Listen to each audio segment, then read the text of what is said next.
ওই যে ছোটোবেলার একটা ছড়া আছে না, কি করি আজ ভেবে না পাই, পথ হারিয়ে কোন বনে যাই। তো আমার অবস্থাও তাই হয়েছে আজকে। আজকে ঘরে তেমন রান্নার কিছু নেই, তো কি করব ভেবে চলে আসলাম বাগানের দিকে। একটা কচু অনেক কদিন তুলে রেখেছিলাম, শুকিয়ে গেছে কচুটা। তো হঠাৎ করে মনে পড়লো তাহলে কচুটাই রান্না করি। তো তার আগের দিন বোন বলে রেখেছিল, দিদি তুই যদি কচু রান্না করিস, আমার কাছে একটা মাছের মাথা আছে, তুই নিয়ে গিয়ে রান্না করিস, আমাকেও একটু দিস, তুই একটু খাস। কারণ বোন ওদের বাড়ি কচু খায় না একদম, তো বোন একটুখানি মাঝে মধ্যে খায়, আর যেহেতু মাছের মাথাটা রয়েছে রান্না হবে, তার জন্য কচুটাও নিয়ে আসলাম বাগান থেকে। আর আমার ফ্যামিলিতে বলতে গেলে কেউই খায় না, আমি একটু খাই আর আমার বাবা একটু বলেছে খাবে। আর সকলের নাকি অ্যালার্জিতে কচু খেতে নেই, তো জানি না সঠিক, বলছে যে আমরা খাবো না। আমি বললাম ঠিক আছে। আর আমার কচু না খুব প্রিয় একটা সবজি, মানে মাছ মাংস সব কিছু বাদ দিয়ে আমার কচু হলে তেমন কিছুই লাগে না, সেটা নিরামিষ হোক আর আমিষ হোক। আর মাছের মাথা বা চিংড়ি মাছ দিয়ে করলে তো দারুণ সুন্দর হয়। তো আমি কাটছি, কাটাতেই বোঝা যাচ্ছে কচুটা কেমন আওয়াজ চরচর করছে। তো কচুটা আমার মনে হচ্ছে যে খুবই ভালো, খুবই ভালো। তো আমি একটুখানি কেটে নিয়ে না মুখে দিয়েছিলাম, কারণ আমি দেখেছি বয়স্ক যারা আছে আমার, বড় মা ছিল, ঠাকুমা ছিল, তারা কী করতো, কচু কাটার আগে মুখে দিয়ে বা জিভে দিয়ে দেখতো, যদি চুলকাতো জিভ তাহলে আর সেই কচু রান্না করতো না। তো আমিও একটুখানি কেটে নিয়ে মুখে দিয়েছি, দেওয়ার পরে দেখলাম যে না, মুখে কিন্তু তেমন কোনো চিরবিরানি হলো না। যদি চুলকানোর হয় তাহলে মুখের মধ্যেই, জিভে মানে যদি চুলকাতে থাকবে, তো সেরকম কিছুই হলো না। তো বুঝলাম যে কচুটা খুব ভালো হবে। তো আমিও সেরকম পিস পিস করে ডুমো ডুমো করে কেটে নিচ্ছি।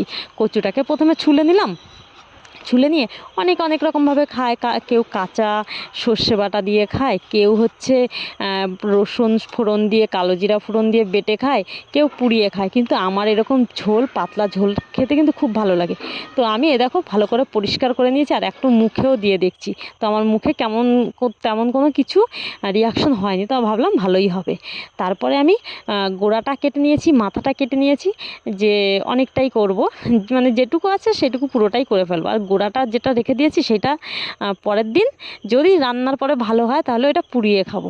তো সেটাও ইচ্ছা আছে, পুড়িয়ে পেঁয়াজ, মানে রসুন, পেঁয়াজ না সরি, রসুন দিয়ে, কালো জিরা ফোড়ন দিয়ে, লঙ্কা দিয়ে তারপরে বেটে খাবো। আর এইদিকে আমি সেদ্ধ করব বলে আমি নিয়ে আসলাম আমার উনুনে। তো উনুনে এসে এখন কাঠের আগুন ধরিয়ে জল দিয়ে বসিয়ে দিয়েছি সিদ্ধ, কারণ এটা সিদ্ধ তো অনেকটা টাইম লাগবে, আর কেন গ্যাসটা নষ্ট করব। গ্যাসের এমনি যে ক্রাইসিস চলছে কিছুদিন ধরে, তো গ্যাস বুক করলে নাকি 45 দিনের আগে আসছে না।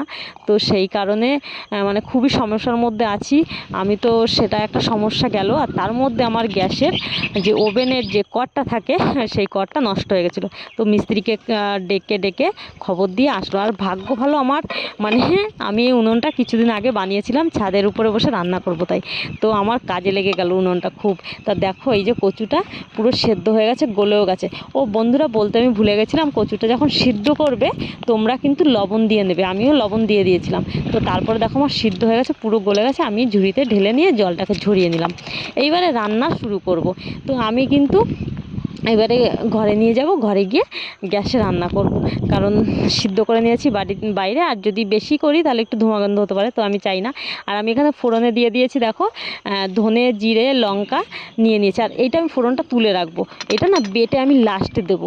তো তুলে রেখে দিয়েছি, আর ফোড়ন দিয়ে আমি মাছের মাথাটা যে এনে রেখেছিলাম না, আর এইদিকে লঙ্কা একটু থ্যাতো করে দিতে হবে, তাই লঙ্কাটা নিলাম। মাছের মাথাটা যে এনে রেখেছিলাম বোনের কাছ থেকে, শুধু মাছের মাথাটা এখন একটু ভেজে নিচ্ছি, ভেজে না পুরো ভেঙে ঝুড়ো ঝুড়ো করে ভেজে রেখে দেবো।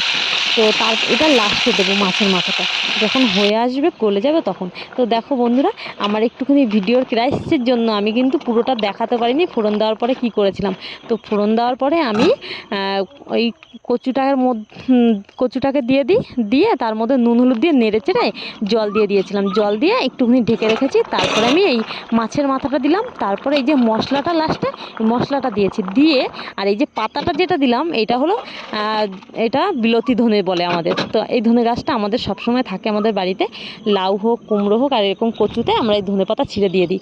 তো দেখো নিয়ে আসলাম বাইরে, কত সুন্দর হয়েছে দেখতেই, তো কত সুন্দর লাগছে না বলো বন্ধুরা? আমার কিন্তু দারুণ লাগে এমন কচু রান্না।